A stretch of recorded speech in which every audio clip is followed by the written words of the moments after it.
안녕하세요. 17학번 허준영입니다. 저희 7조는 이번에 워렌 버핏의 4가지 원칙과 투자 보고서에 대해서 설명하도록 하겠습니다.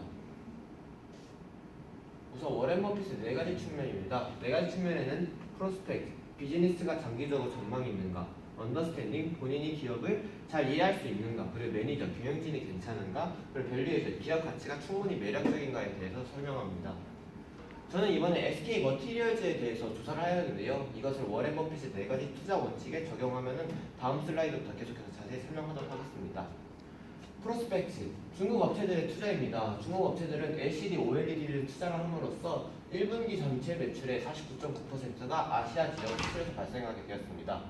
그리고 공정 전환 및 공정 확대, 그래서 3D NAND 및 OLED 공정 확대에 따른 NF3가 수요가 증가하게 되었습니다. 그다음 언더스탠딩입니다. 4차 산업혁명 종목으로서 반도체 산업이 유망하다고 생각하였기에 저는 이 기업을 조사하게 되었고, 그리고 최대 주주의 교체인 2016년 2월 OCI주에서 주 SK로 최대 주주가 변경이 되었습니다. 그다음 매니저입니다. 임민규 대표는 한국산업특수가스협회에 선정이 되었고, 그리고 기업의 이미지를 좋게 하기 위해 많은 봉사를 함으로써 더 베스트 착한 기업을 선정하게 되었습니다. 또한 공장에 연결되어 있어 비용 절감을 하여 수익성 부문에 큰 기여함에 따라 이 기업이 더욱더 메리트 있게 보이게 되었습니다. 마지막으로 밸류에이션입니다. 목표 주가가 22만원으로 상향되었고, 목표 주가는 2017년 예상 EPS에 타겟 PER 18.0배 적용하여 산출을 하였습니다. 또 현 주가는 2017년 예상 실적 기준 및 PER 14.8배에서 거래 중입니다. 계속해서 이 기업이 PER이 높아지게 추정됨에 따라 저는 이 기업이 메리트 있다고 생각하게 되었습니다. 감사합니다. 안녕하십니까. 14학번 장유주입니다. 저는 이번 투자 종목으로 한국콜마를 선정하였는데요. 한국콜마는 1990년도에 설립되었고, 화장품, 제약, 건강식품 제조회사이고 기업을 상대로 영업을 하는 B2B 기업입니다.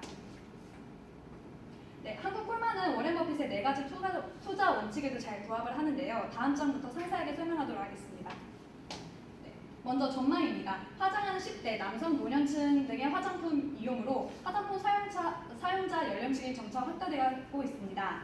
이르고 화장품 산업은 정체된 시장이 아니라 성장하는 시장임을 알 수가 있고, 그리고 그 K-팝 열풍에 이어 K-뷰티 열풍으로 한국콜마도 중국과 북미에 진출을 하여 글로벌 진출을 앞두고 있습니다. 네, 다음 기업에 대한 저의 이해인데요. 한국콜마는 국내 업계 최초 ODM 네트워크를 구축하고 고도의 기술과 R&D 중심 기업입니다. 매출의 5% 이상의 R&D 비용을 지출할 정도로 제조회사에서 투자를 많이 하고 있고, 업계를 선도하는 기업이라고 생각하여 투자하였습니다. 네, 다음으로는 매니저입니다. 한국콜마 홈페이지에 들어가면 그 경영 철학과 기업 문화에 대한 자세한 소개를 볼 수가 있는데요. 이런 식으로 정리도 잘 되어 있고, 또 B2B 기업으로서 고객사와 경쟁을 하지 않기 위해 자체 브랜드를 만들지 않는 등 뚜렷한 경영 철학과 윤리 의식을 가지고 있는 경영자를 할 수 있습니다. 마지막으로 밸류에이션입니다. 이쪽 매출액 부분에서도 볼 수 있듯이 1990년 창사 이래로 매출액이 매년 2자릿수 성장을 하고 있고, 영업이익률을 보시면 11%로 쭉 잘 유지하고 있습니다. 그리고 마지막으로 제조회사로서 16년도 부채 비율을 보시면 71%인데요.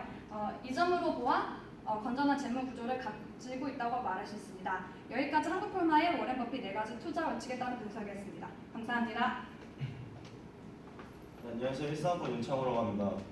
제가 이번에 소개해드릴 기업은 넵튠이라는 기업인데요. 넵튠이라는 기업의 워렌 버핏의 4가지 측면을 적용해 보았습니다.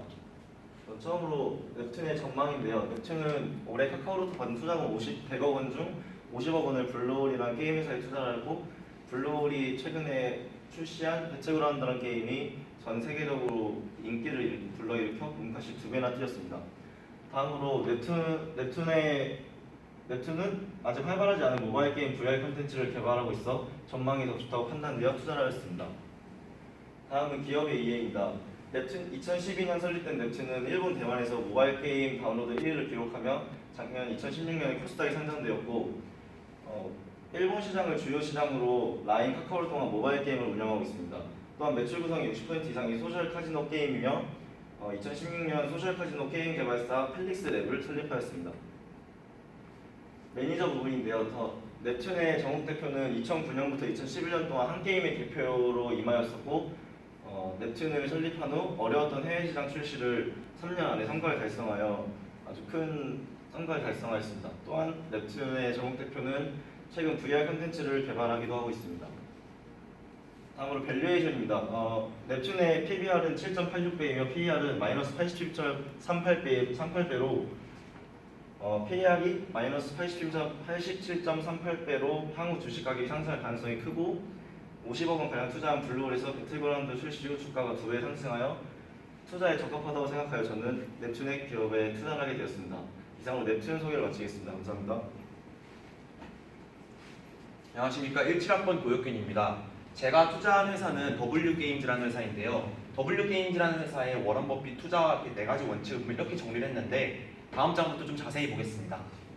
우선 첫 번째는 게임 업계에 호황이 있습니다. 앞에서 넵튠 얘기했지만 넵튠, NC, 넥슨 그리고 그 외에 수많은 해외 회사들이 최근 세계적으로 게임 업계가 비약적으로 성장하고 있고요. 그다음에 모바일 페이 시장 역시 성장하고 있기 때문에 둘이 동방상승하는 그런 현재 흐름을 보이고 있습니다. 그 다음에 DDI 인수라고 했는데 DDI라는 회사가 있었고 이 회사가 인수했기 후에 기술적인 불안을 성공적으로 전환했습니다. 다음 장 좀 자세히 보겠습니다. DDI 다시 얘기하겠습니다. 점유율 10%, 매출 세계 1위였지만 기술적인 문제로 인해서 점유율이 하락을 했고 그 다음에 W게임즈가 이걸 인수한 후에 기술 교체에 성공한 후로 주가가 오르게 됐고 안정적인 상태를 보장하고 있습니다. 그 다음에 W게임즈라는 회사가 갖고 있는 주력 상품인 W카지노가 있는데요. 이 게임은 카지노 게임인데 2013년 페이스북 올해의 게임 선정됐고 그 다음에 2014년에는 수출만 300억이 넘게 달성했습니다. 그 다음에 매니저에 대해서 한번 보겠습니다. 이 매니저는 김가람 대표라는 사람인데요. 이 W게임즈라는 회사가 사실 창립한 지가 5년이 되지 않은 회사입니다. 그래서 지금 현재 성장하고 있는 회사이기 때문에 몸집 불리기에 주력을 하고 있고요. 그래서 이 M&A 등 이런 인수합병에 관심이 많습니다. 그 외에 카지노 게임이 주력이긴 하지만 이 게임만으로는 버틸 수 없기 때문에 다변화하는 모습을 보이고 있습니다. 다음 장을 보면 마지막에 밸류에이션이라고 되어 있는데 밸류에이션을 찾아보니까 이런 식으로 되어 있는데 이것을 간단히 정리를 해드리면은 W게임즈는 카지노 분야의 선두주자지만 현재 저평가를 받고 있다. 저평가만큼 되는 만큼 조만간 또 고평가를 받는 날이 얼마 남지 않았겠다. 하지만 이 회사가 상장한 지가 2년도 되지 않았기 때문에 이 회사에 대한 정보가 많지 않기 때문에 이것이 단점으로 꼽히고 있습니다. 지금까지 W게임즈를 소개했습니다. 감사합니다. 안녕하세요. 17학번 최빈영입니다. 저는 진성TC라는 기업을 조사했는데요. 다음 장부터 자세하게 설명하겠습니다. 일단 첫째로 프로스펙트 측면에서 첫 번째로 미국에서 현재 인프라 투자 법안식 수요 개선이 기대되는데요. 왜냐하면 미국 공공투자는 굉장히 부진했지만 최근 허리케인 피해를 복구하는 것을 기점으로 인프라 투자에 대한 필요성이 부각되고 있습니다. 다음으로는 중국인데요. 중국은 17년도에서 20년도 연평균 11만에서 20만 수요가 전망됩니다. 8월 말까지 중국 내 굴삭기 누적 판매량이 112% 상승했습니다. 이 그래프를 보시면 알 수 있고요. 다음은 언더스탠드 측면인데요. 첫 번째로 이 기업은 굴삭기 소모성 부품인 롤러를 생산하는 기업입니다. 롤러는 소모성 부품으로 사용하고 유지하는 과정에서 계속적 수요가 발생하고 계속적인 수익이 창출된다고 말할 수 있습니다. 두 번째는 시장이 부진하는 기간 내에 경쟁 업체들의 수가 대폭 감소했고요. 그리고 이 기업은 미국의 캐터필러사, 일본의 히타치사, 그리고 국내 두산 인프라코어에 부품을 공급하는 회사입니다. 그리고 건설장비 기업이라는 업종은 최근 3, 4년도간 심한 시장 수출을 경험했지만 현재 수요가 회복하는 상황입니다. 그리고 자체 부품 생산 대신 아웃소싱을 확대하는 실정입니다. 다음으로는 매니저인데요. 매니저는 윤성수 대표입니다. 윤성수 대표는 주주들에게 확대한 배당 정책을 펼치고 있고요. 그리고 윤성수 대표는 주주 가치 제고를 위해서 자사주를 소각하려는 노력을 보이는 등 주주를 위해서 더 열심히 일하는 대표라고 할 수 있습니다. 다음은 마지막으로 밸류에이션 측면인데요. 진성TC랑 국내의 진성TC의 대표적 경쟁 기업인 흥국인데요.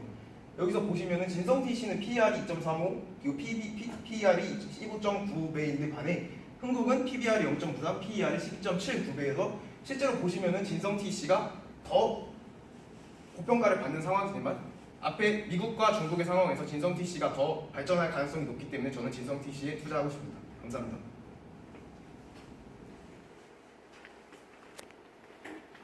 안녕하세요. 1, 2학번 강현기입니다. 저는 베셀이라는 디스플레이 장비 업체를 선정하게 되었는데요. 앞으로 워렌 버핏의 4가지 투자 원칙에 따라 알아보도록 하겠습니다.